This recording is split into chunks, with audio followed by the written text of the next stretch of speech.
Hello friends, তোমরা সবাই কেমন আছো? আশা করি ভালো আছো। আমিও ভালো আছি। মিষ্টি প্রিয়াঙ্কা ভিডিওর সাথে আরও একবার ওয়েলকাম। তো দেখো, আজকে ভিডিও নিয়ে চলে এসেছি, কিছুটা বলতে পারো রান্নার ভিডিও। অনেক দিন ধরে এই কলাগুলো খাচ্ছিলাম না, পড়ে পড়ে নষ্ট হচ্ছিল। তো ভাবলাম ছোটোবেলায় মা এরকম কলা মানে খুব পেকে গেলে আমাকে বড়া বানিয়ে দিত, তো সেটা দেখি আজকে ভাবলাম না একটুখানি বড়া বানাই, তো এদের সবাইকে মানে আমার শ্বশুরবাড়ির সবাইকে খাওয়াবো আর আমিও খেতে পারবো। তার জন্য প্রস্তুতি শুরু হয়ে গেল। দুপুরবেলা তো রান্না বান্না সব করে নিয়েছি, আর এখন একটুখানি এটা মেখে রেখে দেওয়ার চেষ্টা। তো দেখো তোমরা ভিডিওটা, আশা করি ভালো লাগবে। তো ফার্স্টে তো কলাগুলো ছাড়িয়েছি, তারপরে ময়দা দিয়েছি, তারপরে সুজি দিয়েছি, তারপরে স্লাইট নুন দেব, তারপরে দিয়েছি হচ্ছে কি একটু খাবার সোডা দিয়েছি, তারপরে তোমার কাজু কিশমিশ পরিমাণ মতন দিয়েছি, বেশি দিলে পরে ভাল লাগে না। একটু গুঁড়ো দুধ ছিল সেটাও দিয়েছি, আর লিকুইড দুধ দিয়ে পুরো জিনিসটাকে মাখবো ভালো করে চটকে। এটা যত ভালোভাবে মাখা হবে তত সুন্দরভাবে ফুলুরিটা হবে, আর মানে ফুলবেও।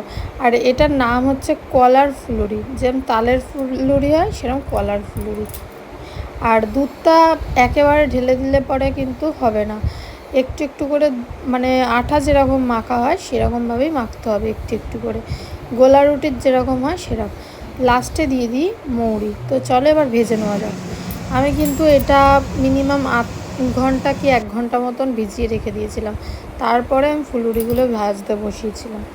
তো দেখো আমার ফুলুরিগুলো অনেকগুলো ভাজা হয়ে গেছিলো, আর তারপরে তোমাদের দেখাচ্ছি। আর এই কটা আছে, এই কটা ভেজে নিচ্ছি। তো আমি জানি না কারা কারা এগুলো মানে খেতে পছন্দ করো, বা কেউ খেয়েছো কি না, বা অনেকেই খেয়েছে। তো কমেন্ট সেকশানে বলো যে কার ভালো লাগে বা কার কী ভালো লাগে সেটা বলো। আমার তো কলার এই বড়াটা খুব ভালো লাগে। আজ মনে হয় বহু বছর পর মানে মায়ের হাতেই খেয়েছি, আর আমি জীবনেও বানাইনি, ফার্স্ট টাইম আমি বানাচ্ছি।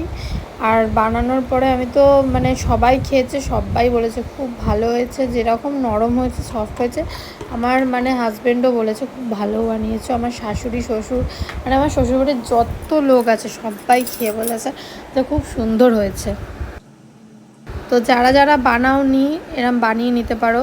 কলাটা পচে গেলে মানে একটুখানি দরকচা হয়ে গেলে ফেলে দিও না, এরকম করে বানিয়ে সবাইকে, বাচ্চা থেকে বড় অবধি সবাই খেতে পারো।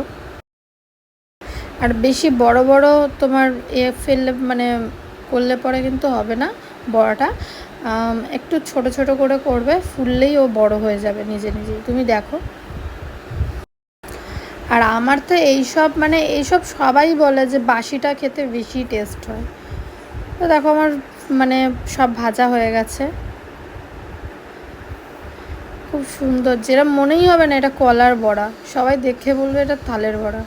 তো ভিডিওটা এই অবধি রইলো, ভালো লাগলে লাইক কমেন্ট শেয়ার। টাটা সবাইকে, সবাই সুস্থ থেকো, ভালো থেকো।